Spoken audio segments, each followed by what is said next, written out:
Invisible है ना, चलो करना। एक का क्या आंसर था, आइडेंटिफाई द इनकरेक्ट स्टेटमेंट। एक बार आप दो, मैंने देखा नहीं है क्या आंसर दे रहे हो तुम लोग। Chromium 2+ is a stronger reducing agent and Fe2+ in water, ये करेक्ट है क्या स्टेटमेंट? यस मैम, ये क्यों? स्टेटमेंट करेक्ट है बिल्कुल। क्यों करेक्ट है? क्रोमियम जो यहाँ पर क्रोमियम 2+ है, उसकी जो ऑक्सीडेशन D4 दे रखा है, तो वो सीधा लॉस ही करेगा। लॉस ऑफ इलेक्ट्रॉन ऑक्सीडेशन होता है, अपना ऑक्सीडेशन करवाएगा, दूसरे का रिडक्शन करवाएगा, तो इसलिए एक रिड्यूसिंग एजेंट है। और जो Fe2+ है, ये इसके पास D6 इलेक्ट्रॉन है, तो ये 4 इलेक्ट्रॉन को लेना चाहेगा, और 4 इलेक्ट्रॉन को लेना चाहेगा तो ये अपना तो करवाएगा रिडक्शन, दूसरे ऑक्सीडेशन करवाएगा। तो एज कम्पेयर टू इस क्रोमियम ज्यादा स्ट्रॉन्ग ये होगा रिड्यूसिंग एजेंट। D6 का D5 में जल्दी बनेगा या D10 में जल्दी बनना चाहेगा? D5 में। 5 है मैम। सही है। ठीक है, मुझे पता है इसका आंसर तो डी ही आएगा, इनकरेक्ट है। ए सही इसलिए है, इधर देखो ध्यान से, समझते हैं इसको थोड़ा सा। आंसर तुम्हारा डी ही है, ठीक है।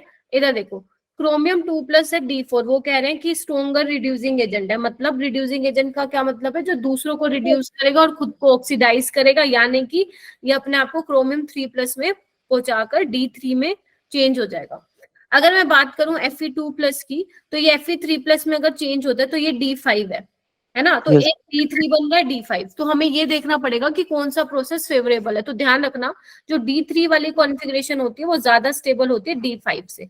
या तो आप इसको ऐसे बोल सकते हो, क्यों? क्योंकि देखो ये क्या है, हाफ फिल्ड है। T2G में अगर मैं इलेक्ट्रॉन भरूं तो ये हाफ फिल्ड है, और जबकि T2G में क्या है तो ये भी। लेकिन आप देख रहे हो D5 में जो इलेक्ट्रॉन है वो हाई एनर्जी में जा रहा है, समझ रहे हो? और D3 में क्या है, सारे के सारे इलेक्ट्रॉन कहाँ है, लोवेस्ट एनर्जी ऑर्बिटल में है। तो कौन सा ज्यादा स्टेबल हो गया, बताओ? D3 ज्यादा स्टेबल हो गया, D3 वाला ज्यादा स्टेबल हो गया। इसलिए क्रोमियम 2+ जो है क्रोमियम 3+ में जाकर ज्यादा स्टेबल होगा एज कंपेयर टू Fe2+ जब Fe3+ में जाएगा। क्लियर हो गया सभी को? मैम हमेशा D3 होगा D5 से? हाँ, क्योंकि आप CFSC भी निकाल सकते हो बेटा इसकी। वैसे तो यहाँ पे लिगेंड नहीं दिया हुआ है, लेकिन आप CFSC जब इसकी आप निकालेंगे तो इसकी CFSC तो 0 होगी D5 की, लेकिन इसकी क्या होगी, ज्यादा होगी। और क्रिस्टल CFSC होती क्या है, स्टेबलाइजेशन एनर्जी होती है। समझ रहे हो मेरी बात? ओके। हाँ सामिया बोलो, सामिया बोलो। मैम रिड्यूसिंग एजेंट तो वो होता है जो इलेक्ट्रॉन का गेन करता है, तो अगर वो D5 बन जाएगा। रिड्यूसिंग एजेंट किसने बोला, जो गेन करता है इलेक्ट्रॉन का? अच्छा हाँ, सॉरी मैम। रिड्यूसिंग एजेंट मतलब या रिडक्टेंट बोल दो, रिड्यूसिंग पावर बोल दो, या रिड्यूसिंग एजेंट बोल दो, जो दूसरे को रिड्यूस करता है और खुद को क्या करता है, ऑक्सीडाइज करता है। Okay ma'am. ठीक है, हो गया ये वाला क्लियर। सेकंड वाला देखना एक बार, द ट्रांजिशन। ये मैं क्यों बताया मैंने तुम्हें, वो मैंने इसलिए बताया सब। हाँ हाँ हाँ, बोलो बोलो। मैम इसमें जैसे मैंने भी बताया था मैम, इस तरीके से नहीं हो सकता। नहीं, तुम बोल रही हो 4 इलेक्ट्रॉन लेने पड़ेंगे बेटा, वो एक दे के D5 बन जाएगा ना। हाँ। तो 4 इलेक्ट्रॉन लेने फेवरेबल है, या सॉरी 4 इलेक्ट्रॉन, हाँ 4 इलेक्ट्रॉन लेना फेवरेबल होगा, या एक इलेक्ट्रॉन देकर जो है वो D5 बना लेगा, वो ज्यादा फेवरेबल होगा? एक इलेक्ट्रॉन देकर। समझ रहे हो मेरी बात? तो जो इसका एग्जैक्ट रीजन है वो वही है जो मैंने आप लोगों को बताया है। एनसीईआरटी में सिर्फ ये लाइन दे के छोड़ दी है, वहां पे उसने रीजन एक्सप्लेन नहीं किया। रीजन मैंने तुम्हें इसलिए बताया है ये, क्योंकि मुझे पता है इसका आंसर डी आ चुका है। रीजन मैंने इसलिए एक्सप्लेन किया है, मान लो सपोज अभी तुम पेपर दोगे नीट 2023 का, तो हो सकता है कि ऐसा क्वेश्चन तुम्हें देखने को मिले जिसमें ये पॉइंट दोबारा वो डाल के दे दे। ठीक है, तो ताकि तुम्हें ध्यान रहे कि ऐसा कुछ हमने क्लास में पढ़ा था, और तुम्हें ध्यान रहे कि Cr जो आपका क्रोमियम 2+ है वो स्ट्रोंगर रिड्यूसिंग एजेंट होता है देन Fe2+ से। समझ में आया? मैम बट D5 तो हाफ स्टेबल होता है और D10 फुल्ली स्टेबल होता है, तो D5 लेस स्टेबल D3 से क्यों है? अभी शायद मैंने पूरी एक्सप्लेनेशन बताई रितु, आपने सुनी नहीं है। देखो D3 में क्या होता है ना, D3 में अगर आप T2G और EGA वाले लेवल बनाएंगे, यहाँ से ही आएगी ये वाला कंसेप्ट, CFT से उठा के लेके आए हैं। और D5 में क्या होता है, ये होता है 1 2 3 4 5। यहाँ पे आप इलेक्ट्रॉन कहाँ लेके जा रहे हो, EG में लेके जा रहे हो, which is your high energy orbital. यहाँ पे क्या है, सारे के सारे इलेक्ट्रॉन क्या है, T2G में है, लोवेस्ट एनर्जी में। और हर कोई सिस्टम चाहता है, हर कोई, इवन हम इंसान भी क्या चाहते हैं, स्टेबिलिटी चाहते हैं। तो वो लोअर एनर्जी ऑर्बिटल में इसको ज्यादा स्टेबिलिटी मिल रही है इसके कंपैरिजन में। ठीक है, आप CFSC भी निकाल सकते हो। CFSC निकालोगे, इसकी 0 आएगी और इसकी कुछ ना कुछ वैल्यू आएगी। ठीक है, तो कुछ दिया हुआ है तो मतलब वो कहीं ना कहीं से उसका कंसेप्ट आया हुआ है, इसलिए दिया हुआ है। But in your NCERT direct लिख के दिया हुआ है कि भैया ये होता है, क्योंकि तुम्हारे लिए काम का ही सिर्फ इतना ही है। मैम ये सभी कंडीशन में वैलिड है? किस पे है? मैम ये सभी कंडीशन में वैलिड है? सभी कंडीशन में मतलब? मैम क्योंकि ऐसे तो हम जनरली जानते हैं कि D5 जो ज्यादा स्टेबल होता है, हमें तो इतना पता है कि D5 ज्यादा स्टेबल होता है, तो हमें ये कैसे पता चलेगा किसमें D3 ज्यादा एक स्टेबल है? सेकंड, जब पहली बात तो आप सारी कोऑर्डिनेशन नहीं पढ़ रहे हो। आपने अभी कोऑर्डिनेशन का सिर्फ, अगर मैं बात करूं और पूरी कोऑर्डिनेशन का अगर मैं लूं, तो आपने सिर्फ अभी 20% ही कोऑर्डिनेशन पढ़ा है, 80% तो आपको पता ही नहीं कोऑर्डिनेशन केमिस्ट्री है क्या।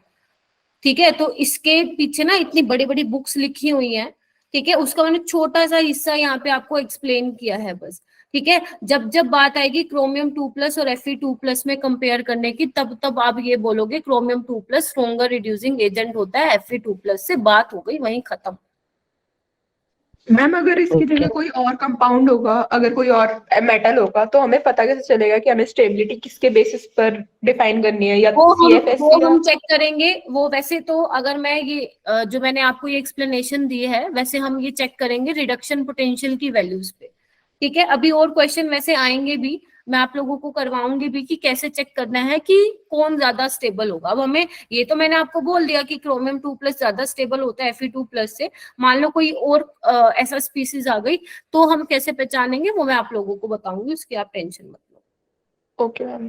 ठीक है, अभी बी वाला देखो point, the transition element and their compound are known for their catalytic activity due to ability to adopt multiple oxidation state and to form complexes। तो ये वाली बात तो ठीक है। ठीक है, कि जो ट्रांजिशन मेटल्स हैं वो कैटलिस्ट की तरह बिहेव क्यों करते हैं, या उनकी कैटालिटिक एक्टिविटी किस वजह से होती है, आप लोगों को पता है, क्योंकि वो क्या करते हैं, वेरिएबल ऑक्सीडेशन स्टेट एडोप्ट करते हैं। अब कोई ऐसा बंदा है जो ये कहे कि ये वाला गलत है, क्योंकि ये बिल्कुल ठीक है। ठीक है, उसके बाद इंटरस्टिशियल कंपाउंड्स आपके क्या होते हैं, वो होते हैं जहां पे small atom like hydrogen, carbon और नाइट्रोजन जो है क्रिस्टल लैटिस में बैठ जाते हैं जाके। तो ऑप्शन सी भी इसका करेक्ट है। लेकिन जो इसने लास्ट बोला है कि oxidation state of chromium and see, मैं फिर बोल रही हूँ, कोऑर्डिनेशन आपने सिर्फ अभी 20% पढ़ा है 12th क्लास में, आपने 80% तो कोऑर्डिनेशन पढ़ा ही नहीं। जैसे कल आशुतोष ने मेरे को एक क्वेश्चन पूछा था कि मैम कोबाल्ट H2O में आप अमोनिया एक्सेस में डाल रहे हो तो वो क्या टूट जाएगा क्या? वो टूटता नहीं है, वहां पे इलेक्ट्रॉन का ट्रांसफर होके वो कंपाउंड बना जाता है। वो तुम्हारी आधी रिएक्शन लिखी हुई थी, पूरी रिएक्शन तो पूरे एक पेज की होती है, और उस मैकेनिज्म का नाम होता है इनर स्फीयर इलेक्ट्रॉन मैकेनिज्म, जो तुम्हारा बियॉन्ड 12th लेवल है। ठीक है, तो इसलिए मैं बोल रही हूँ, जितनी चीजें मैं बता रही हूँ ना, जितनी चीजें आप लोगों के लिए काम की हैं, प्लीज उतना ही करो, क्योंकि DNF लोग ही क्या है, कोऑर्डिनेशन का ही तो पार्ट है ये, समझ रहे हो। तो ज्यादा हमें पढ़ना नहीं है, बहुत कम हम पढ़ नहीं सकते, तो जितना हमारे लिए जरूरी है उतना आपको पढ़ना है। उसके बाद है ये वाला, आप लोगों को पता चली गया, इसमें क्रोमियम की ऑक्सीडेशन स्टेट निकाल लो, दोनों में सेम आएगी प्लस, तो ये गलत है। अब पेपर में देखो, पेपर में आपको जो कोऑर्डिनेशन के क्वेश्चन हो या DNF लोग के, बेसिकली जो थ्योरेटिकल चैप्टर होते हैं ना, उनके क्वेश्चंस आपको कैसे करने हैं, ऑप्शन एलिमिनेट करके करने हैं। क्योंकि हमारी एकदम से एक हम क्या करेंगे, सारे ऑप्शन पढ़ेंगे, है ना, तो एकदम से हमारी नजर जाएगी, अरे ये तो गलत है। तो अगर आपको D पता चल गया कि ये गलत है, मतलब इनकरेक्ट पूछा हुआ है, तो आप बाकी का अगर आपको थोड़ा बहुत आइडिया भी कम होगा तो कोई दिक्कत नहीं है, क्वेश्चन तो ठीक कर दिया ना आपने, अपना नेगेटिव मार्किंग तो नहीं करवाई है ना। तो इसलिए जो ऐसे जो थ्योरेटिकल चैप्टर होते हैं वो आपको कैसे करने हैं, ऑप्शन एलिमिनेट करके करने हैं। समझ आ गई सबको? Yes ma'am. ठीक ठीक है, कभी किसी के पास टाइम हो ना, कभी आगे कहीं जाओगे, अगर किसी के पास टाइम हो कोऑर्डिनेशन केमिस्ट्री पढ़ने का, तो मुझे बोलना, मैं आपको एक बुक दूंगी, बहुत अच्छी बुक है वो, पूरी कोऑर्डिनेशन कंपाउंड्स की पूरी बुक बनी हुई है वो, कोऑर्डिनेशन कंपाउंड्स पे। तुम तो एक चैप्टर पढ़ रहे हो, कभी मैं दूंगी तुम लोगों को, ठीक है, कभी टाइम होगा तो तुम लोगों के पास। चलो आगे करते हैं बेटा क्वेश्चन। नेक्स्ट क्वेश्चन देखो 9th, the calculated spin only magnetic movement of chromium 2+ ion is. हो गया ये तो। D4 है, तो D4 में तो आप लोगों को पता ही है कैसे करोगे, 4 होंगे तो 4.90 होगा। तो ये तो हमने कोऑर्डिनेशन में हमने ऑलरेडी इतने मुश्किल मुश्किल क्वेश्चन कर लिए कि अब ये चैप्टर बहुत इजी लगेगा तुम लोगों को, ठीक है। चलो नेक्स्ट क्वेश्चन करो बेटा 10th। Match the metal ions give in column 1 with the spin only magnetic moment of ion given in column 2 and assign the correct code। ए, मैं तुम लोगों के चाटे मारूंगी, मैंने तो ऑप्शन दिखाया ही नहीं, फिर कहाँ से खोल के बैठे हो तुम लोग। अब ये मत कहना मैं बोल रखी है मैं। एमटीजी खोली मैम है बुक क्या? में हाँ? दिख नहीं रहा ना इसमें, तो स्लिप में वही खोल ली हमने, मॉडल जो मिले तो उसी में ही। क्यों दिख क्यों नहीं रहा? मैंने तो जूम भी किया हुआ अच्छा खासा। मेरे फोन में ब्लर आ रहा है मैम। अच्छा अच्छा, चलो देखो कोबाल्ट 3 में क्या है, D6 है तो 4 अनपेयर्ड इलेक्ट्रॉन है, तो कर लोगे। फॉर्मूला क्या लगाओगे आप, mu is equal to n into n plus 2 का अंडर रूट, ठीक है, n इंटू n प्लस 2 का अंडर रूट। यहाँ पे आपको क्या करना है, अब देखो उससे काम नहीं चलेगा, जो मैंने आप लोगों को बताया था कि 3 अनपेयर्ड इलेक्ट्रॉन के करस्पॉन्डिंग 3.8 होता है ना, वो तो डायरेक्ट वैल्यू है, बट आपको अब क्या करना पड़ेगा, यहाँ पे अनपेयर्ड इलेक्ट्रॉन पुट करने पड़ेंगे कि कितने होंगे। जैसे इसकी कॉन्फ़िगरेशन D6 होती है, तो आपको यहाँ पे लिखना पड़ेगा 4 अनपेयर्ड इलेक्ट्रॉन है, तो रूट 32 इसका आंसर आना चाहिए। मैम रूट 24 4 + 2 6 और 24 24 आएगा, 32 नहीं आएगा, ठीक है। ऐसे ही क्रोमियम 3+ में क्या होगा, D3 होगा 3 + 2 अंडर रूट 15। ठीक है, तो ये ऐसे करना है, ठीक है। इसका आंसर तुम्हें यहाँ मिल जाएगा, थोड़ा जूम कर देती हूँ मैं, ठीक है। फर्स्ट ही आंसर होगा इसका, ठीक है। कहाँ पूछा हुआ था ये, 2018 में पूछा हुआ था, ठीक है। चलो आगे चले। ओके नेक्स्ट करो, magnetic movement 2.84 Bohr magneton is given by, मतलब अनपेयर्ड इलेक्ट्रॉन कितने होने चाहिए, 2। तो देख लो 2 किस में होंगे, निकल में ही होंगे ना, तो बस कोई ऐसा भी स्टूडेंट है जिसको ये वाले क्वेश्चंस नहीं करने आते हैं, एक बार हैंड रेज कर लो। कोई ऐसा भी बच्चा है जिसको ये वाले क्वेश्चंस नहीं करने आते हैं? अच्छा यार, मैम हाँ बोलो बोलो बोलो बोलो। मैम मैग्नेटिक मोमेंट से कैसे निकालेंगे इसकी, वो निकल 2+ की वैसे अनपेयर्ड इलेक्ट्रॉन देख के मैम।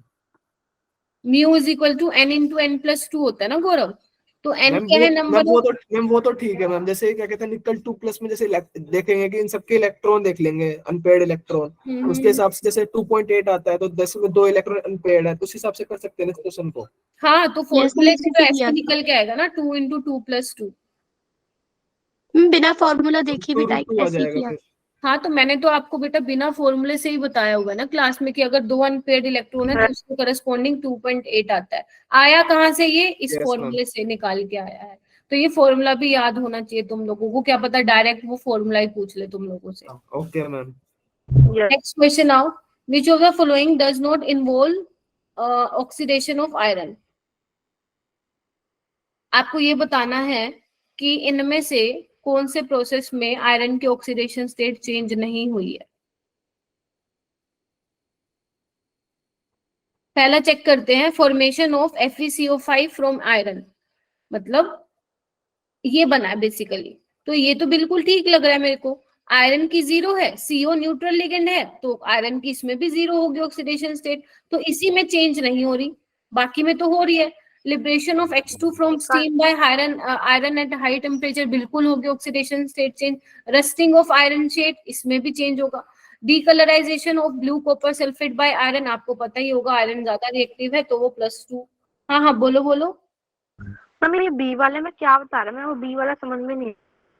बेटा इसमें ये बोला है, जब आप आयरन की रिएक्शन कराते हो, पानी, आयरन क्या है, रिएक्टिव मेटल है ना, तो वो H2 क्या करेगा आपका, लिबरेट करेगा ना, तो उसमें आयरन की ऑक्सीडेशन स्टेट चेंज होती है, वो ये बोलना चाह रहा है, हाई टेम्परेचर। याद रखनी पड़ेगी फिर। नहीं, रिएक्शन क्यों याद रखनी है, ये तो पता ही है ना आपको कि जब आयरन पानी के साथ रिएक्ट करेगा, ठीक है, तो H2 रिलीज करेगा और फेरिक हाइड्रोक्साइड बनाएगा, तो उसकी ऑक्सीडेशन स्टेट चेंज होगी ना बेटा। होगी मैम ये।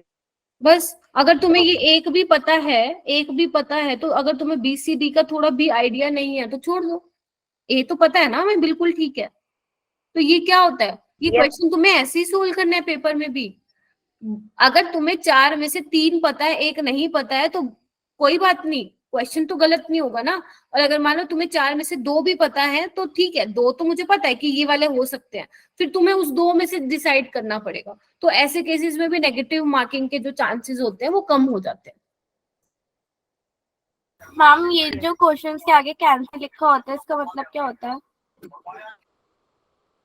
इसका मतलब ये होता है 2015 में ये या तो क्वेश्चन ही कैंसिल किया है, या 2015 में कुछ पेपर ही नहीं, पेपर का ही कुछ मतलब पेपर चेंज कर दिया या कुछ ऐसा, मतलब ये कैंसिल हो गया था क्वेश्चन, ऐसा होता है मतलब। मैम बायो के मुझे भी कुछ खास आइडिया नहीं है, जिसमें मुझे से भी, हाँ, मुझे इसका खास आइडिया नहीं है, मैंने कभी रिसर्च नहीं करी इसका। हाँ मैम बस ये हो 15 या सकता है कि 16 में 15 शायद पेपर में लीक, ये कैंसिल, हाँ क्या, मैम पेपर लीक हो गए थे 16 या 15 में, हाँ तब वही शायद। वही मैं बोलूँ ना। मैम हाँ। 15 वाले साथ लिखा है।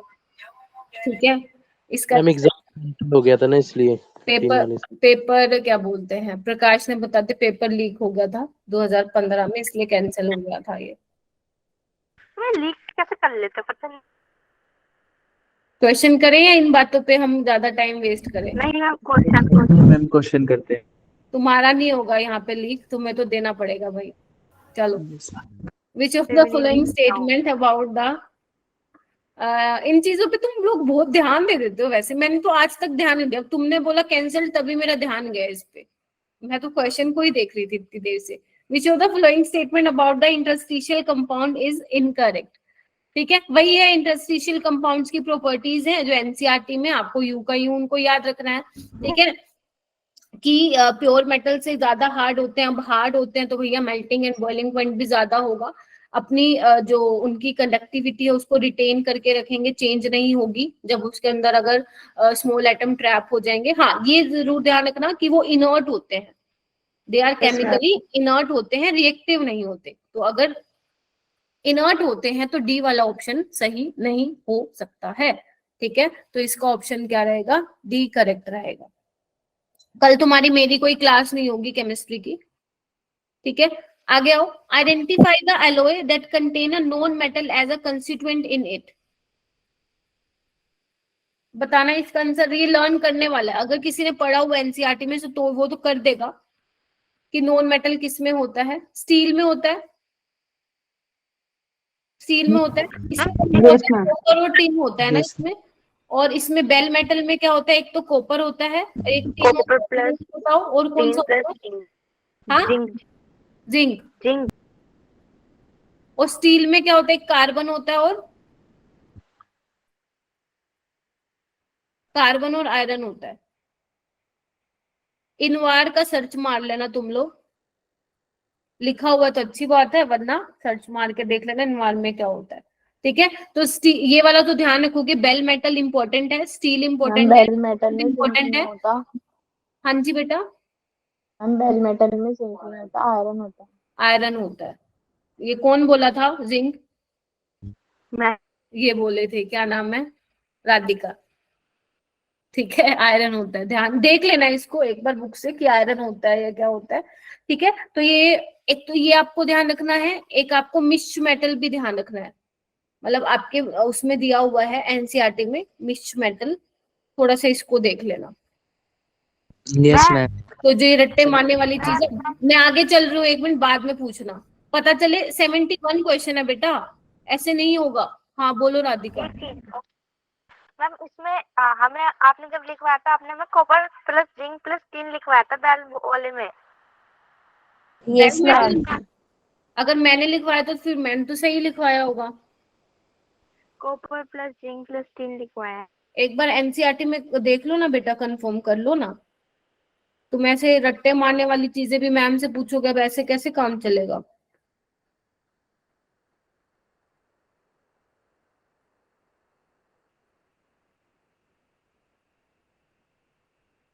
हाँ चेक करो ना।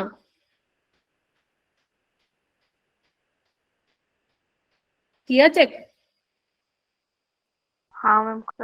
क्या लिखा हुआ है उसके अंदर?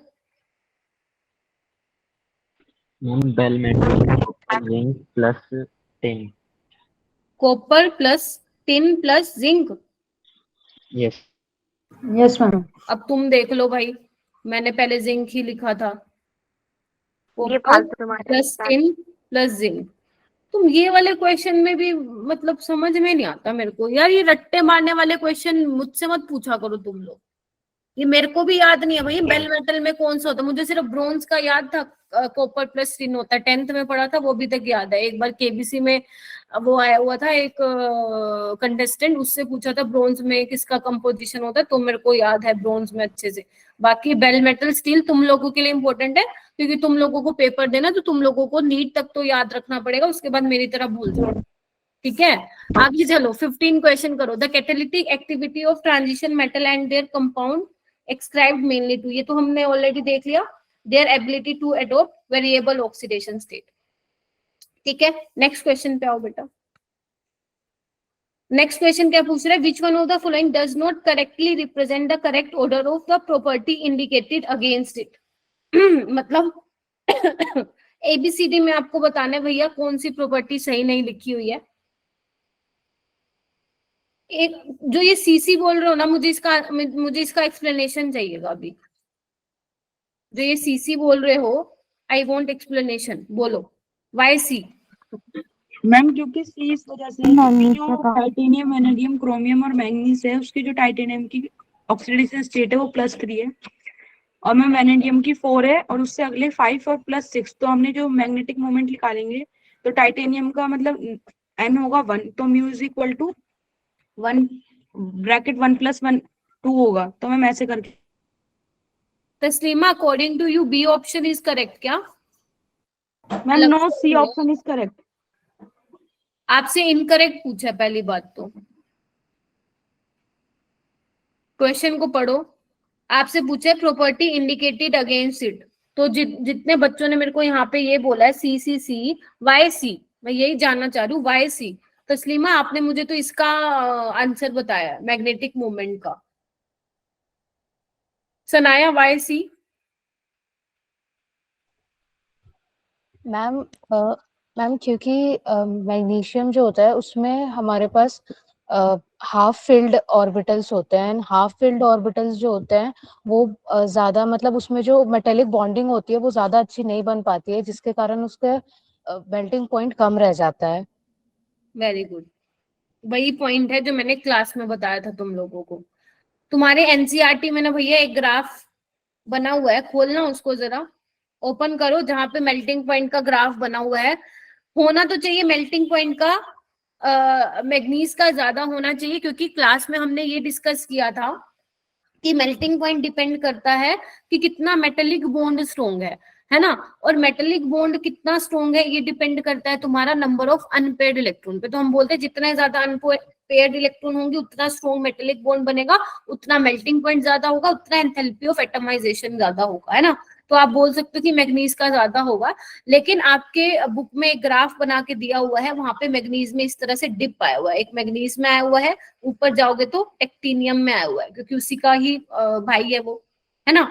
तो मैग्नीज में जैसे सनाया ने बोला कि 3d5 है, 5 अनपेयर्ड इलेक्ट्रॉन है, ठीक है। अब वो क्या है, आप बोलते हो कि हाफ फिल्ड है d5, ठीक है, हाफ फिल्ड है, स्टेबल है।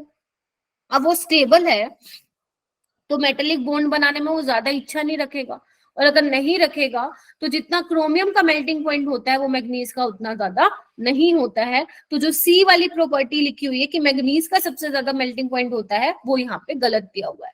किसी को क्लास छोड़ के जानी है तो वो अभी जा सकता है, बीच बीच में जाने से बेटर है, ठीक है। तो मैग्नीज का जो होता है क्रोमियम के पीछे आता है, ना कि क्रोमियम से पहले।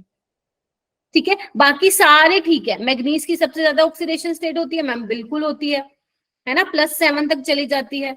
अगर मैं बात करूं मैग्नेटिक मूवमेंट की तो बिल्कुल ठीक है वो भी, Mn+3 क्रोमियम+3 इनका मैग्नेटिक मूवमेंट निकाल के देखो, Mn3+ का सबसे ज्यादा आएगा।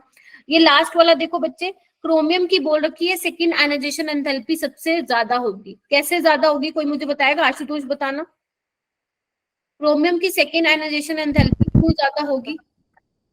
कोई नहीं बोलेगा, जिसको पता है वो हैंड रेस करेगा।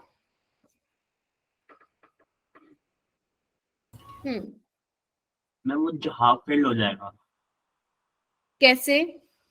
वो हो जाता है जो 3d5 जो 4s1 हो जाता है, तो एक इलेक्ट्रॉन जो निकल जाएगा तो जो half very good very good, ठीक है। एक इलेक्ट्रॉन जैसे ही निकलेगा तो वो 3d5 हो जाएगा, तो आप जो सेकंड इलेक्ट्रॉन है वो कहां से निकालोगे? 3d5 से निकालोगे, हाफ फील्ड। तो ये वाला भी ठीक है। क्लियर हो गया ये वाला क्वेश्चन? आगे चलो। हाँ बोलो। इस वाले में जो मैग्नीज का मेल्टिंग पॉइंट इसलिए कम होना चाहिए ना, क्योंकि आपने भी बताया था कि उसकी हाफ फील्ड स्टेबल होता है वो। हाँ, जब मैम हाफ फील्ड स्टेबल है तो उसे तोड़ने में तो ज्यादा ताकत लगेगी ना। अरे बेटा, मेल्टिंग पॉइंट का मतलब है यहाँ से कि वो कितना स्ट्रोंग मेटेलिक बॉन्ड बना रहा है, और स्ट्रोंग मेटेलिक बॉन्ड डिपेंड करता है कि नंबर ऑफ अनपेयर्ड इलेक्ट्रॉन। भाई तुम लोग ना इनऑर्गेनिक में आर्ग्यूमेंट नहीं कर सकते हो किसी चीज का, होना तो ज्यादा चाहिए। मैं भी बोल रही हूँ कि मैग्नीज में सबसे ज्यादा अनपेयर्ड इलेक्ट्रॉन है, तो भैया उसका मेल्टिंग पॉइंट ज्यादा होना चाहिए, स्टेबल है वो, ठीक है। लेकिन मैग्नीज का क्या है, एक्सेप्शनली कम होता है। अब एक्सेप्शनली कम है, अब मैं तो इसको ऐसे छोड़ के आगे बढ़ सकती हूँ, इसका रीजन ना भी बताऊं तो चलेगा, मैं बोलूंगी भैया एक्सेप्शन है, लर्न करना पड़ेगा, इनऑर्गेनिक है। लेकिन इसका रीजन यही दिया हुआ है, और इसका रीजन यही है क्योंकि हाफ फील्ड है तो वो मेटल बॉन्ड इतना ज्यादा उसका स्ट्रोंग नहीं होगा, और अगर स्ट्रोंग नहीं होगा तो कम एनर्जी देने पे ही उसका तोड़ दोगे आप, लैटिस जो बनेगा उसका, ठीक है। उसका जो मेटेलिक बॉन्ड बनेगा, मेटेलिक लैटिस बनेगा, वो ज्यादा स्ट्रोंग नहीं बनेगा, कम एनर्जी देने में ही वो टूट जाएगा। तो क्रोमियम से वो पीछे आएगा बेटा, ना कि पहले आएगा। नेक्स्ट वाला क्वेश्चन करो। आपको 4 सक्सेसिव मेंबर दिए हुए हैं, first series of transition metal are listed below, for which one of the standard potential value has a positive sign. ये तो डायरेक्ट याद रखोगे, कॉपर का 0.34 होता है, बाकी सबका नेगेटिव होता है। और आपको पता है ना, copper does not liberate H2 gas, पता है ये क्यों? कोई मुझे बताएगा? कॉपर H2 गैस को लिबरेट क्यों नहीं करता? हाँ, कॉपर H2 गैस को लिबरेट काहे नहीं करता है, बताओ। मैम उसकी हाइड्रेशन एंथैल्पी ज्यादा होती है। हाइड्रेशन एंथैल्पी, क्योंकि मैम बोलो। हाँ बोलो। पॉजिटिव वैल्यू होती है E0 की। देखो, E0 पॉजिटिव होने का मतलब क्या है कि इसका रिडक्शन पोटेंशियल ज्यादा होगा, ठीक है। इसका अनामिका मिश्रा ये है क्या, रिडक्शन पोटेंशियल ज्यादा होगा। अब रिडक्शन पोटेंशियल ज्यादा होने का क्या मतलब, इलेक्ट्रोकेमिस्ट्री में सीखा था कि अगर जितना ये देखो, मैं फिर बोल रही हूँ 8 नंबर का चैप्टर है, यही कवर करके जाओ इसको। अगर रिडक्शन पोटेंशियल ज्यादा है मतलब वो खुद का क्या करेगा, रिडक्शन करेगा ना, मतलब खुद गेन करेगा इलेक्ट्रॉन। Yes ma'am. और आपको पता है H2 गैस कब लिबरेट होगी, जब H+ इलेक्ट्रॉन एक्सेप्ट करेगा। अरे भैया ये कैसे करेगा, इससे पहले तो इसने ही कर लिया, क्योंकि उसका रिडक्शन पोटेंशियल क्या है, ज्यादा है। तो इस रीजन की वजह से कॉपर जो है H2 लिबरेट नहीं करेगा।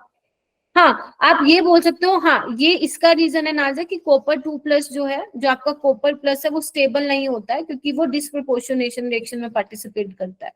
और Cu2+ स्टेबल इसलिए बोला जाता है क्योंकि उसकी हाई हाइड्रेशन एंथैल्पी होती है, ये उसका रीजन आप बोल सकते हो, ठीक है। इसका रीजन आप इलेक्ट्रोड पोटेंशियल के बेसिस पे एक्सप्लेन करोगे, ठीक है। चलो नेक्स्ट क्वेश्चन आओ। नेक्स्ट क्वेश्चन बोल रहा है, for the 4 successive transition elements आपको दिए हुए हैं, stability of +2 oxidation state there in which of the following order. बोलो जी, बोलो जी, बोलो जी, हो जाओ शुरू।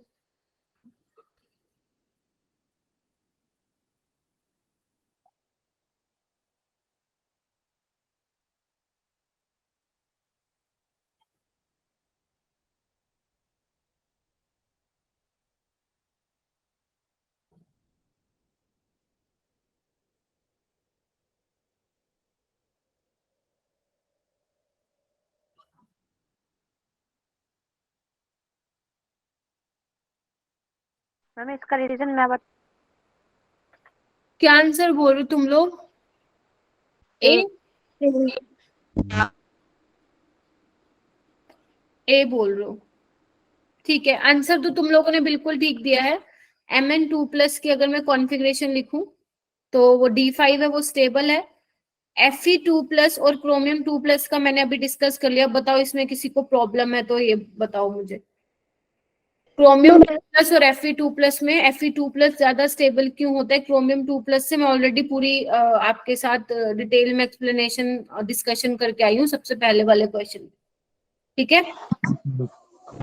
तो Fe2+ जो है इससे ज्यादा हो जाएगा और कोबाल्ट का उससे ज्यादा हो जाएगा। देखो इसमें क्या करना है ना, इसमें ज्यादा टेंशन लेने वाली बात नहीं है। अगर आपको सिर्फ ये भी पता था ना मैग्नीज आयरन से ज्यादा होता है, एक ही ऑप्शन में ऐसा होता है, क्योंकि ये ना जनरली आपके साथ नहीं, मैंने भी बहुत सारे पेपर दिए हैं, ऐसे ही होता है। जो थ्योरेटिकल वाले चैप्टर होते हैं ना उसमें अच्छा खासा हिंट मिल जाता है हमें ऑप्शन से, कि हम ऑप्शन एलिमिनेट करके क्वेश्चन कर सकते हैं। अब मुझे दिख रहा है कि भैया मैग्नीज ज्यादा स्टेबल होता है आयरन से, तो मैं बाकी क्यों देखूं? मेरे को पता है ए ठीक है, तो मैं ए ठीक उस पे लगाऊंगी निशान, मतलब टिक मार्क लगाऊंगी, ठीक है। तो ऐसे करना है ये वाले क्वेश्चन को। अब पता चले तुम लोग पेपर में बैठे हो, मैम ए तो हो रहा था लेकिन बी सी डी क्यों नहीं है? तुम हो सकता है कि इस पे भी लग जाओ, क्या पता बी सी डी में हो। नहीं, जो तुम्हें पता है वैसे ही होगा क्वेश्चन। इतना कॉन्फिडेंस रखना पेपर में अपने ऊपर, जितने भी यहाँ पे 70 बच्चे बैठे हो, ठीक है। एक बार वो वाले पहले 19 क्वेश्चन करो और वो वाले स्टूडेंट हैंड रेज करो जो यहाँ पे टॉपर बैच 1 से हैं, बेसिकली बैच 1 से हैं जो। बाकी सारे अपने हैंड्स डाउन कर लो, बाकी जो टॉपर बैच 1 से हैं वो अपने हैंड रेज करना। हाँ करो एक बार।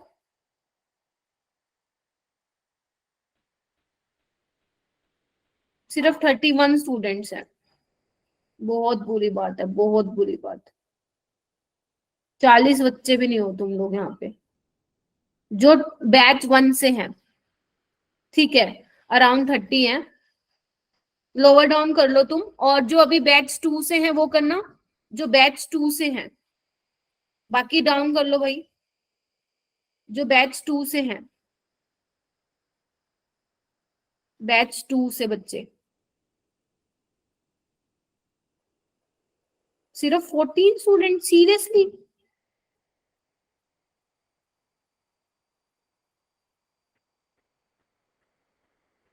अराउंड 15 बच्चे हैं बस। ओके चलो ये वाला क्वेश्चन करो। विच of the following will exhibit colour in aqueous solution? Colour कैसे देखोगे? Unpaired electron, unpaired electrons. Unpaired electron. किसमें अनपेयर्ड इलेक्ट्रॉन? D orbital. किसमें? डी वाले में? Yes ma'am. बी। डी है। बी। टाइटेनियम 3+ में क्या होता है? D1 होता है, ये D0 होता है। ये वाले भी D0 है, एक बार चेक कर लो, ठीक है। ये भी D0 है और ये भी D0 है, ठीक है। हो जाएगा मैम हाँ बोलो बेटा। मैम हमें लैंथेनॉइड और एक्टिनॉइड की भी कॉन्फ़िगरेशन लर्न करनी है। लेंथेनॉइड्स की करनी है, एक्टिनॉइड्स के सिर्फ नेम याद रख लेना, इलेक्ट्रॉनिक कॉन्फ़िगरेशन करने की जरूरत नहीं है। लेकिन हाँ लेंथेनॉइड्स की टिप्स पे होनी चाहिए इलेक्ट्रॉनिक कॉन्फ़िगरेशन। लुटेटियम की कितनी होती है? 4f14, 5d1, 6s1। तो यहाँ पे क्या हो जाएगा? 3 है तो ये भी 0, ये भी 0, 14। कोई अनपेयर्ड इलेक्ट्रॉन नहीं है, नो अनपेयर्ड इलेक्ट्रॉन। और नो अनपेयर्ड इलेक्ट्रॉन तो नो ट्रांजिशन, और नो ट्रांजिशन तो कलरलेस होगा वो। ठीक है। तो जितने भी आपके लेंथेनॉइड्स हैं आपको उनकी इलेक्ट्रॉनिक कॉन्फ़िगरेशन, उनके नाम, कलर किसका आता है, कौन कलर्ड है, कौन कलरलेस है, किसका क्या मैग्नेटिक मूवमेंट है, ये सारी चीजें आप लोगों को बेटा पता होनी चाहिए। ठीक है। Okay ma'am. Lanthanoid contraction, actinoid contraction, actinoid contraction क्यों ज्यादा होती है लेंथेनॉइड कंट्रैक्शन से, एक्टिनॉइड्स जो होते हैं वो वेरिएबल ऑक्सीडेशन स्टेट क्यों दिखाते हैं जबकि लेंथेनॉइड्स वेरिएबल ऑक्सीडेशन स्टेट नहीं दिखाते हैं। तो जो ये रीजनिंग होती है, वैसे आएंगे ये वाले क्वेश्चन अभी यहाँ पे, जो ये रीजनिंग होती है ना यही इंपॉर्टेंट होती है एफ ब्लॉक में, और कुछ भी इंपॉर्टेंट नहीं होता है।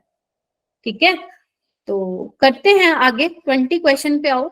विच of the following pair that have same size, zirconium और होफियम का, तो आप ध्यान रखेंगे 4D Yes, और ma'am. 5D का क्या होता है, सिमिलर साइज होता है। रीजन आप लोगों को पता है, ये बहुत पॉपुलर क्या है वो, लेंथेनॉइड कॉन्ट्रैक्शन। नेक्स्ट क्वेश्चन पे आओ। Which one of the following element with the following outer orbital configuration में exhibit the largest number of oxidation state, कौन सबसे ज्यादा ऑक्सीडेशन स्टेट दिखाएगा बेटा? बी। बी दिखाएगा। क्या है बी? मैग्नीज है। Option B. ठीक है, +7 तक लेके जाएगा, नीचे वाला +5 तक Yes, लेके ma'am. जाएगा, ये +4 तक और ये +6 तक लेके जाएगा, तो मैग्नीज हमारा जीत गया। ठीक है, नेक्स्ट क्वेश्चन पे आओ 22। The correct order of decreasing second ionization enthalpy, आपको ऑर्डर बताना है सेकंड आयनाइजेशन एंथैल्पी का। चलो करो, आंसर आ रहे हैं, वेरी गुड। ऑप्शन सी, क्यों? मैम सी। जब क्रोमियम हाफ फील्ड में, क्रोमियम की ज्यादा अभी बताया था पढ़ा था हमने, हाँ, क्रोमियम की ज्यादा होती है। हाँ अभी किसने सेकंड बोला, आयनाइजेशन क्या नाम है, किसने बताया था, आशुतोष ने बताया था कि जो क्रोमियम आपका होता है वो 3d5 4s1 होता है, तो एक इलेक्ट्रॉन निकालोगे तो वो 3d5 बन जाएगा। दिस इज योर, इसके करस्पॉन्डिंग जो आयनाइजेशन एनर्जी होगी वो फर्स्ट होगी। ठीक है, तो अब जो आप सेकेंड इलेक्ट्रॉन निकालोगे वो कहाँ से निकालोगे, यहाँ से निकालोगे, तो इसके लिए एनर्जी ज्यादा चाहिए होगी। ठीक है, उसके बाद आप कैसे डिफाइन कर सकते हो इसको, कि आपको पता है लेफ्ट टू राइट क्या होता है, आयनाइजेशन एनर्जी इंक्रीज होता है, तो आप एक्सप्लेन कर सकते हो। लेकिन आपको दिख गया है कि भैया क्रोमियम की तो मैग्नीज से 200% ज्यादा होगी, और अगर ज्यादा होगी तो फिर सी ऑप्शन पे टिक मार्क करोगे, ज्यादा सोचने की जरूरत ही नहीं है। ठीक है, अच्छा तुम्हारा एग्जाम कब तक था आज? तुम्हारा एग्जाम कितने बजे तक था जिनका होम साइंस का पेपर? 1:30 बजे तक मैम 1:30। मैम 1:30 बजे तक। 1:30 बजे तक था मैम। अच्छा रितु, ठीक है 1:30 बजे तक था, फिर तो आने चाहिए बच्चे। चलो ठीक है। In which of the following pair are both the ions coloured in aqueous solution? in which of the following ion pairs are both the ions colored? colored का मतलब क्या हुआ, मतलब उनके पास क्या होगा, नंबर ऑफ अनपेड इलेक्ट्रॉन। हाँ ये मैम। वाला पेपर जो तुम लोगों को आता है, इतना तो मैं बोल सकती हूँ, इसके अंदर तो ले आओगे तुम आराम से नंबर। ठीक है, हाँ तो आंसर क्या बोल रहे हो आप लोग? बी भी बोल रहे हो। चेक कर लेते हैं, टाइटेनियम 3+ में D1 होते हैं और इसमें 2 इलेक्ट्रॉन होते हैं, तो आंसर क्या आएगा, ये वाला आएगा। देखो आपको दोनों का बताना है, अभी स्कैंडियम 3+ में नहीं है अनपेड इलेक्ट्रॉन, जबकि कोबाल्ट 2+ में है, समझ रहे हो? ऐसे ही कॉपर +1 में नहीं है लेकिन निकल 2+ में, तो आपको दोनों का चेक करना है। ठीक है, तो इसका आंसर क्या आ जाएगा बेटा? बी आ जाएगा। नेक्स्ट देखो, 4 successive member of first row transition element are listed below with their atomic numbers. Which one of them is expected to have the highest third ionization enthalpy? Third ionization enthalpy किसकी ज्यादा होगी? Ma'am manganese की होगी। वैसे क्या होता है, ये 3d5 4s2 होता है। ठीक है, तो आप एक इलेक्ट्रॉन पहले उसमें से निकालोगे 4s में से, दूसरा भी उसमें से निकालोगे, तो उसकी कॉन्फ़िगरेशन हो जाएगी Mn2+ की D5, और थर्ड इलेक्ट्रॉन आप किसमें से निकालोगे, हाफ फील्ड में से निकालोगे, which is more stable than others. तो इसका आंसर क्या हो जाएगा? सी। मतलब क्लियर हो रहा है ना, ऐसा तो नहीं है ना इसमें तो रट्टा मारने की जरूरत नहीं है ना आप लोगों को? ठीक है, नेक्स्ट क्वेश्चन आओ। नेक्स्ट क्वेश्चन वो ये कह रहा है, the aqueous solution containing which one of the following ions will be colourless? Colourless कौन सा भाई? कैंडियम 3+। D0 होगा इसमें। Yes ma'am. तो बस, तो फिर नेक्स्ट आओ बच्चे, ये देखो ये वाले क्वेश्चन से तुम देख रहे हो एग्जामिनर को कितना प्यार हो चुका है। Which one of the following characteristics of the transition metal is associated with their catalytic activity? तो इसका आंसर आएगा आपका variable oxidation state. Popular question है और पॉपुलर क्वेश्चन है और इसका रीजन भी फिक्स है, ऐसा नहीं है कि हर साल चेंज होता रहेगा, ठीक है। वेरिएबल ऑक्सीडेशन स्टेट, ठीक है। और अगर आप उसका पाउडर ले लोगे तो उसका सरफेस एरिया ज्यादा होने की वजह से भी उसकी जो कैटालिटिक एक्टिविटी है वो ज्यादा होती है। तो ये दो आपको याद रखने हैं चीजें, ठीक है। आगे चलो। अगर सरफेस एरिया ज्यादा होगा तो रिएक्शन फास्ट हो पाए, हाँ, और एक्टिवेशन एनर्जी कम हो जाएगी। चलो नेक्स्ट करते हैं बेटा, क्वेश्चन नंबर 27। क्या हुआ बेटा, 25 और 26 नहीं किया क्या अपन ने? अच्छा हाँ, मोस्टली आया है। चलो 27 करो। The basic character of the transition metal monoxide follows the order. क्या होगा? बेसिसिटी को आप कैसे बोल सकते हो? लेफ्ट टू राइट बेसिसिटी बढ़ती है या डिक्रीज होती है, थोड़ा मुझे बताओगे? डिक्रीज होती है मैम, डिक्रीज होती है। Very good. और एसिडिटी इंक्रीज। तो देख लो क्या होता है, स्कैंडियम तेरी विदाई कर मैं फ्री हो गया, ठीक है। तो अब देख लो किसका होगा बेसिक कैरेक्टर सबसे कम किसका होगा? किसका होगा? क्रोमियम का। Fe का होना चाहिए सबसे कम। आयरन का। आयरन का सबसे कम होगा। सबसे ज्यादा किसका होगा? टाइटेनियम का, फिर वेनेडियम का, फिर क्रोमियम का और फिर आयरन का, यानी कि ऑप्शन नंबर डी। ठीक है। उसके बाद आओ, विच of the following shows maximum number of oxidation state. कौन होगा बेटा, कौन शो करेगा? Manganese. Which ion is colourless? Scandium 3+। अगर सारे चैप्टर ही हमारे इसकी तरह हो जाते तो हम क्या करते? नीट में टॉप मार जाते हैं ना। Yes ma'am. ठीक है। Bell metal is an alloy of, लो आ गया रट्टा मारने वाला, बताओ भाई। Copper plus a. टिन या जिंक? जिंक। इसकी ज्यादा परसेंटेज होती है वो आप देखोगे बच्चे, ठीक है। इसका ज्यादा कंपोजिशन होता है कॉपर और टिन का, जिंक तो बहुत थोड़ा सा मिलाया जाता है, ठीक है। तो जिसकी कंपोजिशन ज्यादा वो यहाँ पे आप मेंशन करोगे। नेक्स्ट आओ जल्दी। In which of the following compound transition metal है जीरो ऑक्सीडेशन स्टेट। पहले तो देखो ट्रांजिशन मेटल कौन सा है और उसमें आपको जीरो ऑक्सीडेशन स्टेट चेक करनी है। करिए। Ma'am D. हम अभी सॉल्व किया था पीछे।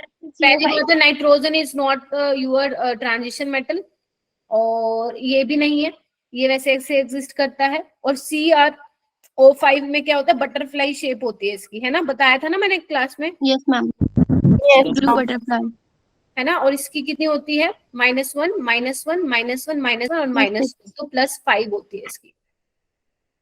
+6 नहीं होगा? +6 होगा। सॉरी बेटा, ठीक है। 4 यहाँ से 2 यहाँ से, ठीक है, तो +6 होगा, ठीक है। 10 मत लिख के आ जाना इसका आंसर। क्रोमियम CrO5 का 10 मत लिख के आ जाना, ठीक है।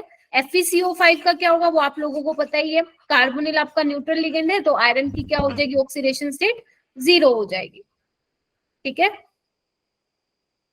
तो इसका आंसर क्या आएगा? डी आएगा। नेक्स्ट क्वेश्चन करो।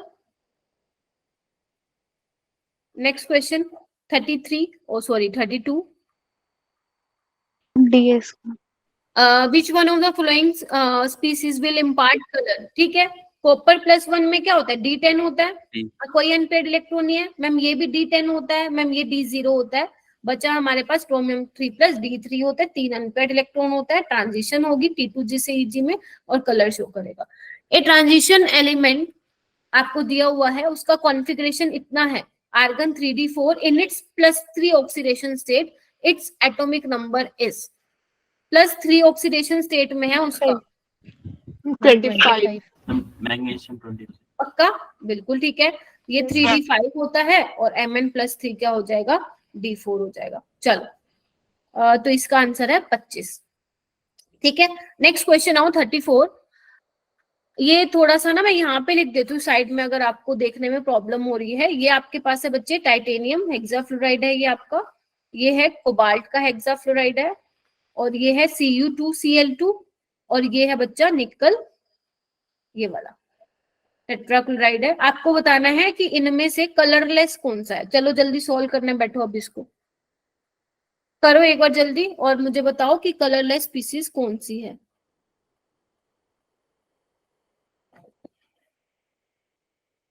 आज सॉरी, थोड़ा सा प्रॉब्लम हो रही थी मेरी साइड से, एक्चुअली बहुत ज्यादा डिस्ट्रैक्शन हो रहा था, मुझे बार बार कोई आ रहा था, और मेरे एक्चुअली घर पे भी कोई है नहीं, इस वजह से थोड़ा सा हो रहा था।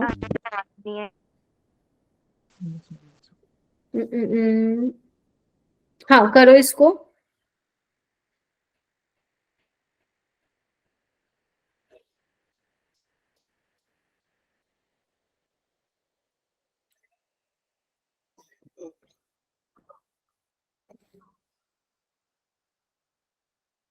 हो गया ma'am option B. Yes ma'am.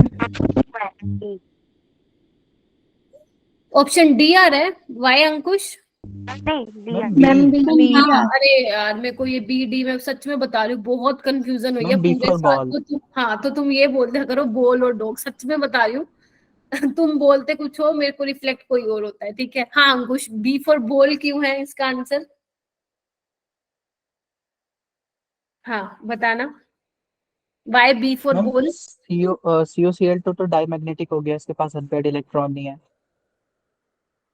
Cu2 2 निकालना एक बार इसका, 2x minus 2 is equal to 0, तो x प्लस 1 आ गया। हाँ बिल्कुल ठीक है, वेरी गुड। D10 होगा, अनपेयर्ड इलेक्ट्रॉन नहीं है। और मैम टाइटेनियम वाला? TI, मैम इसमें डी इलेक्ट्रॉन्स नहीं होते, DD ट्रांजिशन नहीं होगा। हाँ टाइटेनियम +4 में डी खाली होता है बेचारा, तो ट्रांजिशन नहीं होगी, डी ट्रांजिशन। बिल्कुल सही बोला अंकुश ने, तो option number B will be the correct option. आगे आ जाओ। The mercury is the only metal which is liquid at 0 degree. क्यों मरकरी बेचारा लिक्विड होता है, बताओ क्यों? क्योंकि एक तो फुल्ली फिल्ड है ना, अनपेयर्ड इलेक्ट्रॉन है नहीं इसके पास, तो एक तो आयनाइजेशन एनर्जी भी ज्यादा होगी, और मेटेलिक बॉन्ड भी क्या बनाएगा, ये वीक बनाए। भगवान, मेरे को आज पता नहीं क्या ही होगा यार, तुम लोग थोड़ा सा कोऑपरेट करो आज।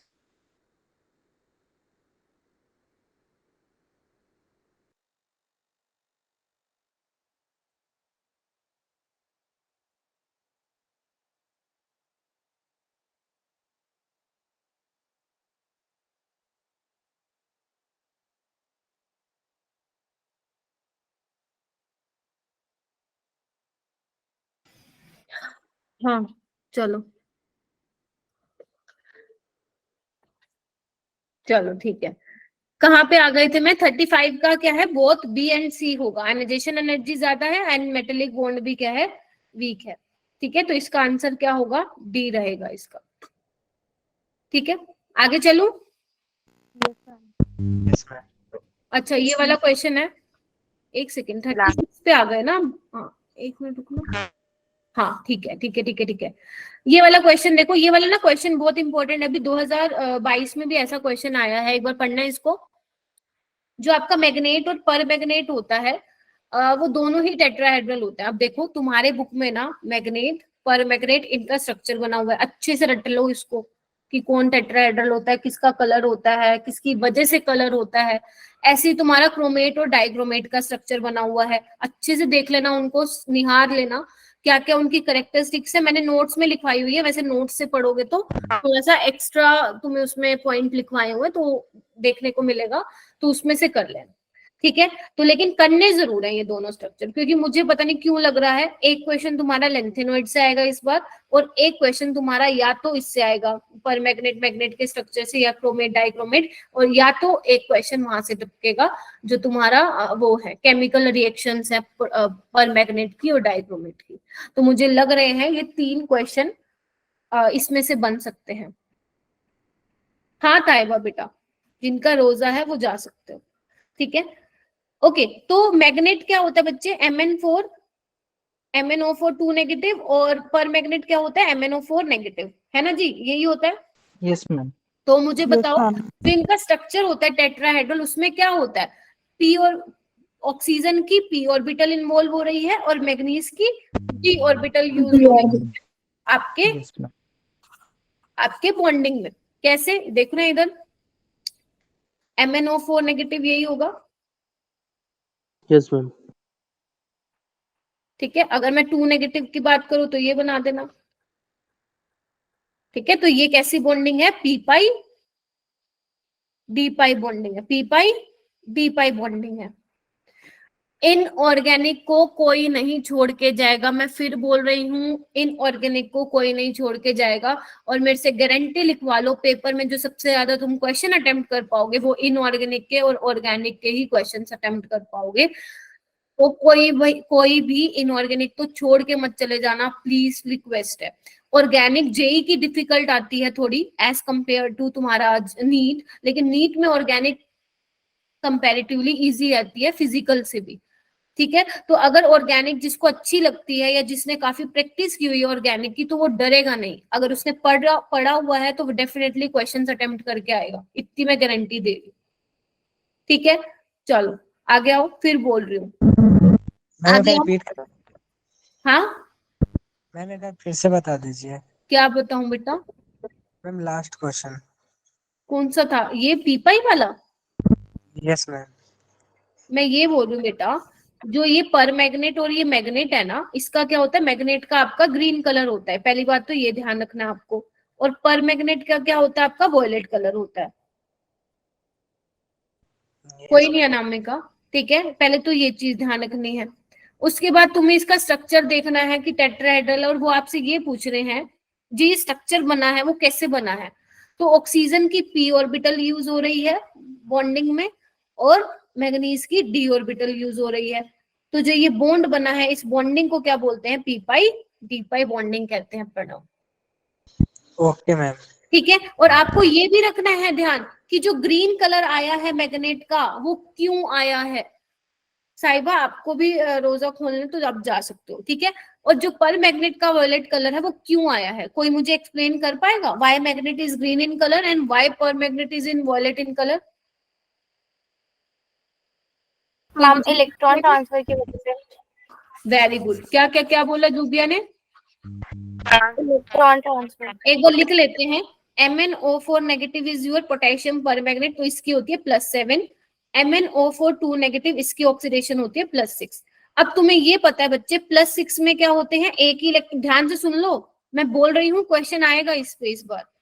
Mn+6 में क्या होता है, D1 होता है, जबकि इसमें D0 होता है, बट फिर भी ये वॉयलेट कलर होता है। क्यों होता है?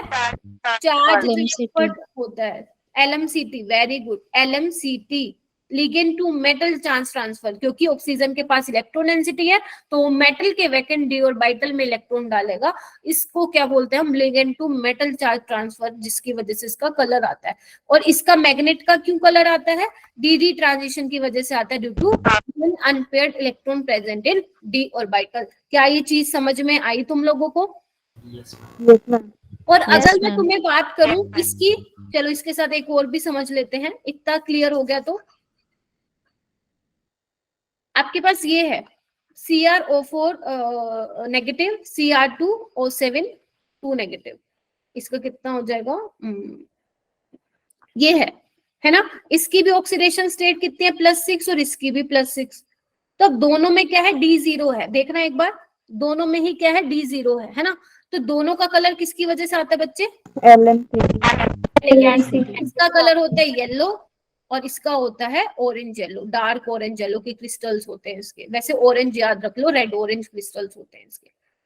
ठीक है, तो आप लोग ये दोनों ध्यान रखेंगे, दोनों के स्ट्रक्चर एनसीईआरटी को अच्छे से देखेंगे।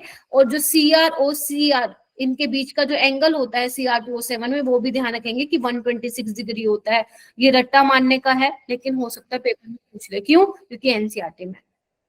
और अगर एग्जामिनर ने एनसीईआरटी से क्वेश्चन उठा लिया तो हम उसको ये नहीं बोल सकते कि क्यों उठाया।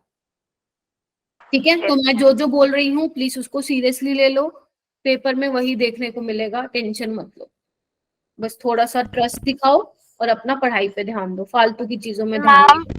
मैम जो मैग्नीज होता है वो D ब्लॉक का एलिमेंट होता है और ऑक्सीजन P ब्लॉक का, इस वजह से उसमें D पाई और P पाई बॉन्डिंग हो रही है। हाँ हाँ हाँ, मैम इन्होंने ये टेट्राहेड्रल दे रखा है ना, तो मैं इसमें यहाँ पे भी कंफ्यूज हो जाता, और मैंने नीचे देख लिया टेट्राहेड्रल मतलब sp3 हाइब्रिडाइजेशन, तो मैं सोचा S और P का इन्वॉल्वमेंट हुआ होगा। पहली बात है उसकी ना हाँ हाँ बोलो बोलो।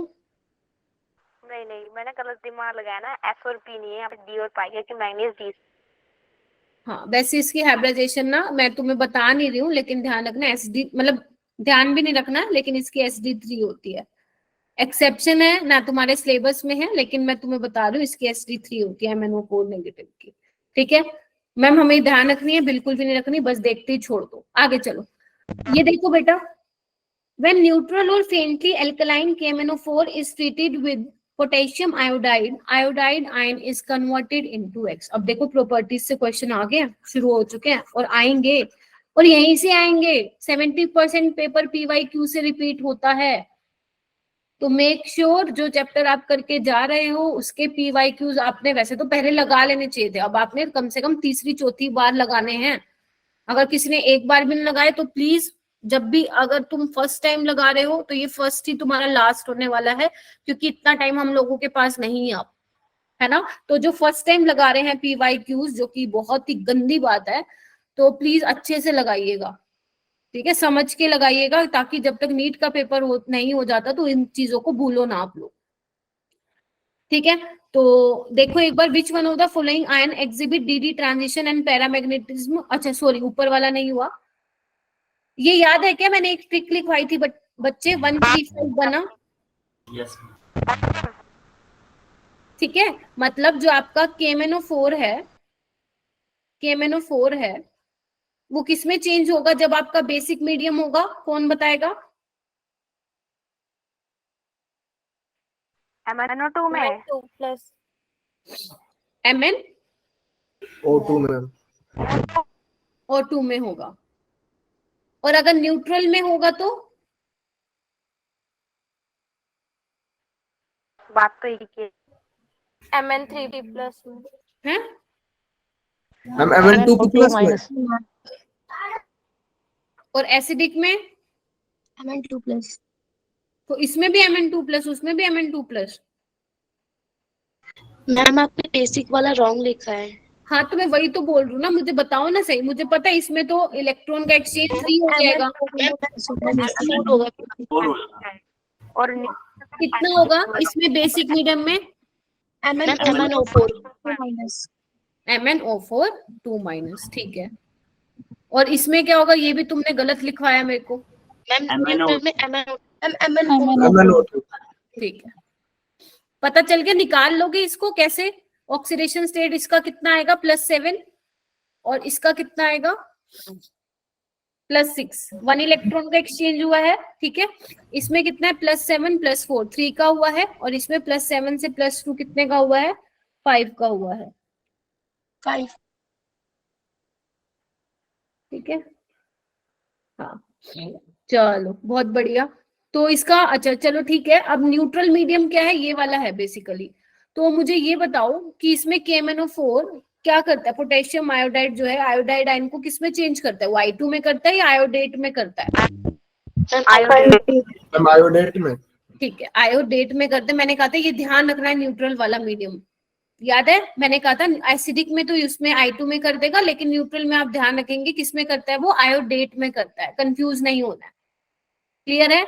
अपनी एनसीईआरटी की बुक ओपन कर रखी है तो उसको कर लो, अंडर आपको सारी रिएक्शंस का आइडिया होना चाहिए कि कौन किस में कन्वर्ट हो रहा है, किसके कितने मोल यूज हो रहे हैं, ठीक है। मोल निकालने आते हैं ना, मतलब जैसे मान लो आपको रिएक्शन लिखी हुई है, आपको ये नहीं पता इसको बैलेंस करना है, तो बैलेंस करने आती है ना आप लोगों को।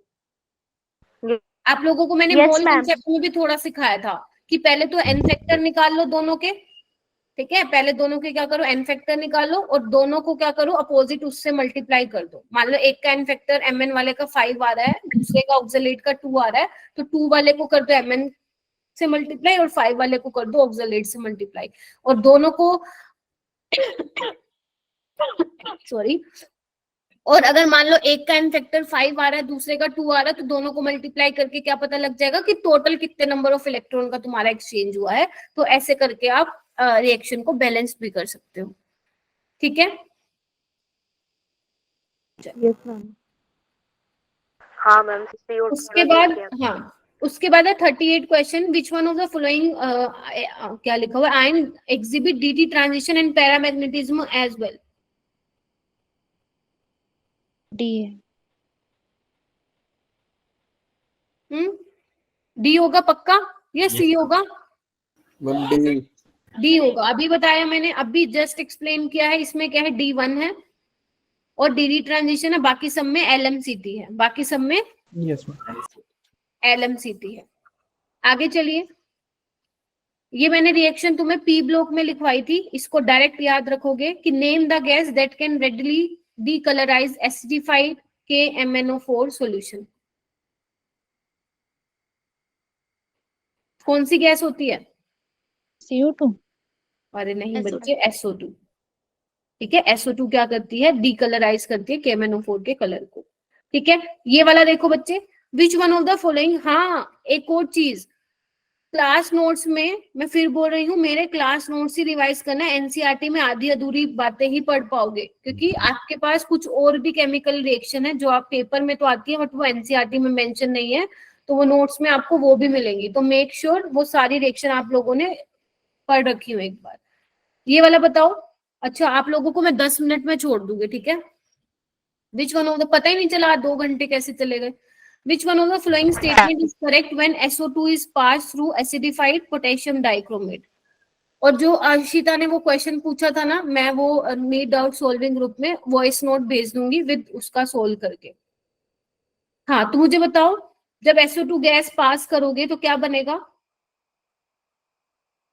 बी बनेगा, ये वाला बनता है, ध्यान रखना, ये वाला कंपाउंड की फॉर्मेशन होती है क्रोमियम सल्फेट, जो कि ग्रीन कलर की होती है। क्लियर है बच्चे, बोलो। Yes ma'am. Okay, next question देखो बच्चे, ये वाला क्वेश्चन देखो, कैसे करोगे इसको। इसका मैं तरीका बता देती हूँ आपको, मोल कंसेप्ट से है वैसे तो ये क्वेश्चन, इन्होंने यहाँ पे डाला हुआ है। इधर देखो ध्यान से, इधर आओ। Assuming complete ionization, same mole of which of the following compound, सबके सेम मोल ले रहे हो आप, will require the least amount of acidified KMnO4 complete oxidation, मतलब इन चारों में से किस केस में सबसे कम KMnO4 चाहिए। एक बात बताओ, जिसमें नंबर ऑफ इलेक्ट्रॉन कम होंगे उसमें मुझे कम KMnO4 चाहिए होंगे, क्या ये चीज मैं बोल सकती हूँ? क्योंकि जितने नंबर ऑफ इलेक्ट्रॉन होंगे दोनों रिएक्शन को बैलेंस करोगे तो कोफिशिएंट से मल्टीप्लाई करोगे, और कोफिशिएंट से मल्टीप्लाई करोगे तो नंबर ऑफ मोल्स ज्यादा होंगे। हाँ या ना? Yes ma'am. ठीक है, जैसे अपन ये देखते हैं कि एक मोल में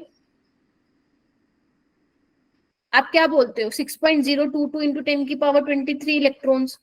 तो अगर 2 मोल लोगे तो इसके इलेक्ट्रॉन भी डबल हो जाएंगे, 3 मोल लोगे तो डबल इलेक्ट्रॉन हो जाएंगे। तो आपको ये देखना है कि सबसे कम इलेक्ट्रॉन का एक्सचेंज या इन्वॉल्वमेंट किसमें हुआ है। जिसमें सबसे कम होगा उतना KMnO4 का अमाउंट आपको कम चाहिए होगा। क्या ये चीज क्लियर हुई? यस। ठीक है, क्या ये चीज क्लियर हुई? जिसमें मुझे नंबर ऑफ इलेक्ट्रॉन सबसे कम चाहिए होंगे उसमें मुझे अमाउंट भी कम चाहिए होगी KMnO4 की। ठीक है, तो आप ये एक मैं निकाल के दिखाती हूँ, जैसे ये वाला ले लेते हैं अपन। देख रहे हैं इसको, देखो KMnO4 क्या होता है, ऑक्सीडाइजिंग एजेंट होता है, दूसरों को ऑक्सीडाइज करेगा, खुद को क्या करेगा, रिड्यूस करेगा, है ना। तो अब देखो Fe2+ है, अगर मैं इसको लिखूं, देख रहे हैं इधर Fe2C2O4, यानी कि ये +2 और ये -2 में रहा होगा। तो Fe2+ से ये +3 होगा, क्योंकि KMnO4 की क्या टेंडेंसी है, रिड्यूसिंग एजेंट है, दूसरों सॉरी ऑक्सीडाइजिंग एजेंट है, दूसरों को ऑक्सीडाइज करेगा और खुद को रिड्यूस। तो ये ऑक्सीलेट किस में ऑक्सीडाइज हो जाएगा, CO2 में, और 2 कार्बन है। ठीक है, तो अब जल्दी से यहाँ पे नंबर ऑफ इलेक्ट्रॉन निकालना, कितने होंगे। इसका एन फैक्टर क्या होगा, 3 ऑक्सीडेशन स्टेट को माइनस करो और कितने आपके पास आयरन है उससे मल्टीप्लाई करो, तो कितना आ जाएगा 1। और इसका एन फैक्टर कितना आ जाएगा बच्चे, निकालना एक बार इसके ऑक्सीडेशन स्टेट, 2x -8 और +3 और इसका +4, तो इसमें कितना आ जाएगा 4 - 3 इंटू 2, कितना आ जाएगा 2। कितने का इन्वॉल्वमेंट है, 2 इलेक्ट्रॉन का। ऐसे आप सब में निकाल सकते हो। जैसे इसको देखो, मैं निकाल के दिखा देती हूँ, इसको देखो Fe, इसको ये +2 में है, ये भी -2 में है, फेरस सल्फेट में देखना एक बार,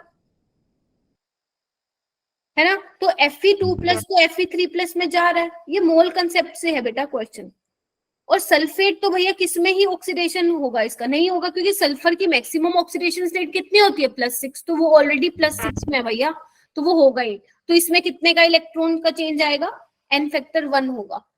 सबसे कम इसमें ही इलेक्ट्रॉन का इन्वॉल्वमेंट होगा, और अगर सबसे कम इसमें होगा तो सबसे कम अमाउंट भी मुझे किसमें चाहिए होगी, डी वाले में चाहिए होगी। क्लियर हुआ। बाकी सब में आप निकालोगे इससे ज्यादा इलेक्ट्रॉन मिलेंगे, किसमें हो सकता है 4 मिले, किसी में हो सकता है 2 मिले, किसी में हो सकता है 3 मिले। बोलो।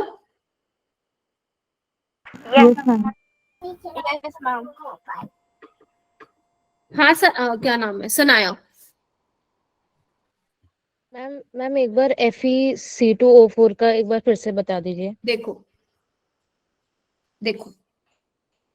ये समझ में आया कि Fe2+ से इसमें ऑक्सीडेशन होगा इसका, है ना। Yes ma'am. और जो आपका ऑक्सलेट है वो CO2 में चेंज होगा, ठीक है सनाया। तो आपको क्या करना होता है ना, सबसे पहले ना इसकी तो ऑक्सीडेशन स्टेट मुझे पता है Fe2+ और Fe3+ की, इसकी और निकाल लो कार्बन की, ठीक है। तो कार्बन की इसमें देखना +3 होगी, निकाल के देखना 2x - 8 = -2, तो x की आ जाएगी 3 और इसमें आ जाएगा कार्बन की 4, है ना। ऐसे ही आएगा ना। एन फैक्टर कैसे निकालते हैं सनाया, अगर तुमने क्लास ली हो तो एन फैक्टर कैसे निकालते हैं, ऑक्सीडेशन स्टेट जो है प्रोडक्ट की रिएक्टेंट से माइनस करते हैं, मॉडुलस लेते हैं, मतलब ऑलवेज पॉजिटिव ही आती है, तुम्हें पता ऑक्सीडेशन स्टेट। तो 3 - 2 1 से क्यों मल्टीप्लाई किया, क्योंकि आयरन यहाँ पे भी एक था, यहाँ पे भी आयरन एक है। यहाँ पे क्या है 4 - 3 1, 2 क्यों लिखा मैंने, क्योंकि भैया 2 कार्बन है, क्योंकि मैं कार्बन की चेक कर रही हूँ ना, ठीक है। तो कितना आ जाएगा 2 आ जाएगा। तो टोटल अगर आपको टोटल निकालना है कितने इलेक्ट्रॉन का इन्वॉल्वमेंट हुआ है एक रिएक्शन में, तो 2 × क्या कर दोगे आप, इसको मल्टीप्लाई कर दोगे, 2 इलेक्ट्रॉन का हुआ, ठीक है। तो और जबकि आपने उसमें देखा फेरस सल्फेट में सिर्फ 1 ही इलेक्ट्रॉन का हुआ, ठीक है। और बाकी में आप निकाल के देखोगे सनाया, इसमें फेरस नाइट्रेट में निकाल के देखना, या फेरस सल्फाइड में निकाल के देखना, वहां पे इससे ज्यादा इलेक्ट्रॉन का इन्वॉल्वमेंट आएगा, ठीक है। तो जिसमें कम का होगा उसमें आपको कम अमाउंट चाहिए होगी। क्लियर है। Yes ma'am. ये वाले देखो, ये सारे क्वेश्चन तुम्हारे कहाँ से हैं मैम, रिडॉक्स के है ना। हाँ ये सारे उसके हैं। ये देखो ये सेम क्वेश्चन तुम्हारे रिडॉक्स के चैप्टर में भी है, इसलिए मैंने वो कभी करवाया ही नहीं ना, जिक्र किया उसका, क्योंकि अगर तुम्हें इलेक्ट्रोकेमिस्ट्री आती है, DNF ब्लॉक आती है, तो रिडॉक्स वाले चैप्टर को टच भी मत करना। समझ पढ़ लिया आज मैंने। कर लिया, देख लिया होगा, सारा सेम है। Yes ma'am. ठीक है, ओके। 42 का आंसर क्या होगा, KMnO4 की जब आप रिएक्शन कराओगे H2O2 के साथ तो क्या बनता है बेटा, एसिडिक मीडियम में मैम हमें पता है KMnO4 Mn2+ में चेंज होता है, तो यानी कि ऑप्शन A और D तो नहीं हो सकता है। और जो H2O2 है वो किस में चेंज हो जाएगा, O2 में चेंज हो जाएगा। रिएक्शन लिखी हुई है तुम सबके पास, कोई जवाब, किसी के पास रिएक्शन नहीं लिखी हुई है वाली है मैम, लिखी हुई, लिखवा रखी है आपने। ठीक है, ये वाला क्वेश्चन कर लोगे, विच of the following statement is not true. देख लो बच्चे एक बार, देखो एक बार, नॉट ट्रू पूछे कौन सा सही नहीं है, ये वाला देखना एक बार। Sodium dichromate is preferred over potassium dichromate in volumetric analysis, तो ये बिल्कुल गलत है बच्चे, ध्यान रखना। जो ये पोटेशियम डाइक्रोमेट होता है इसको हम यूज करते हैं as a primary standard solution in volumetric analysis. Sodium dichromate को नहीं करते क्योंकि वो सोल्यूबल होता है और इसके हमें क्रिस्टल सेपरेट आउट करके मिल जाते हैं। ठीक है, तो ऑप्शन बी वाला इनकरेक्ट होगा, बाकी ए सी डी ये सारे ठीक हो गए। और ध्यान रखना जो ये डी वाला है ना, ये बहुत बहुत बहुत इंपॉर्टेंट है कि जो पोटेशियम डाइक्रोमेट होता है वो येलो कलर में चेंज हो जाता है जब आप उसकी pH 7 से ऊपर ले जाते हो, यानी कि जब आप मीडियम बेसिक कर देते हो तो आपका पोटेशियम डाइक्रोमेट का जो कलर ऑरेंज था वो किस में चेंज हो रहा है, धीरे धीरे धीरे येलो में हो रहा है, वो किसका कलर होता है, क्रोमेट का। लेकिन अगर आप pH फिर कम कर दोगे तो वो येलो कलर किस में फिर से चेंज हो जाएगा, ऑरेंज में चेंज हो जाएगा, जो किसका कलर होता है, पोटेशियम डाइक्रोमेट का। हो जाएगा? ये वाले दोनों भी कर लोगे क्वेश्चन 44 और 45? Yes ma'am. Yes ma'am. Yes ma'am. Very good, ये सुमित की आवाज थी। उसके बाद ये रह गया हमारा थोड़ा सा लेंथेनॉइड्स के रह गए हैं क्वेश्चन, तो ये मैं तुम्हें होमवर्क में देती हूँ, ठीक है। लेंथेनॉइड्स में देखो, तुम खुद देखोगे सारे क्वेश्चन क्या होंगे, कौन सा डायमैग्नेटिक है, कौन सा कलर्ड है, कौन सा कलरलेस है, lanthanoid contraction, actinoid contraction, lanthanoids variable oxidation state क्यों नहीं दिखाते भैया वेरिएबल ऑक्सीडेशन स्टेट? सुन लो इधर, क्योंकि जो 4f है आपका 4f ऑर्बिटल वो क्या डीपली बरीड है, अंदर की तरफ धंसा हुआ है, ठीक है। तो जो 5d और 6s है वही सिर्फ बॉन्ड फॉर्मेशन में पार्टिसिपेट कर रहे हैं, जिसकी वजह से जो 4f के इलेक्ट्रॉन्स है वो बॉन्ड फॉर्मेशन में पार्टिसिपेट नहीं कर पाते हैं, इसलिए वेरिएबल ऑक्सीडेशन स्टेट नहीं दिखाते हैं, ठीक है। एक्टिनॉइड्स में क्यों वेरिएबल ऑक्सीडेशन स्टेट शो करते हैं? क्योंकि जो 5f है और जो आपका 6d है और 7s है उसमें क्या होता है, एनर्जी क्या होती है, कंपेरेबल होती है, तो तीनों के तीनों इलेक्ट्रॉन बॉन्ड फॉर्मेशन में पार्टिसिपेट करते हैं, जिसकी वजह से वो वेरिएबल ऑक्सीडेशन स्टेट शो करते हैं, ठीक है। क्योंकि 5f वाला अंदर की तरफ डीपली बरीड ना होके इन्वायरमेंट में थोड़ा सा डिफ्यूज होता है, यही रीजन है, ठीक है। उसके बाद कौन सा कलर्ड होता है, कौन सा कलरलेस होता है, ये आप कैसे बता पाओगे? जब तक आपको लेंथेनॉइड्स की कॉन्फ़िगरेशन पता है तब तक बता पाओगे, अदरवाइज नहीं बता पाओगे। हाँ राधिका? मैम आपने जब हमें चैप्टर करवाया था तो आपने हमें बोला था कि एनसीईआरटी के लास्ट पेज में एक छोटी सी थ्योरी लिखी है, तो वो आपने इम्पोर्टेंट हाँ सही है, बता दिया। राधिका इज सेइंग कि एनसीईआरटी के पीछे एप्लीकेशंस दी हुई है। खोलना एक बार, एनसीईआरटी ओपन करो। यस मैम, उससे काफी क्वेश्चंस आते हैं।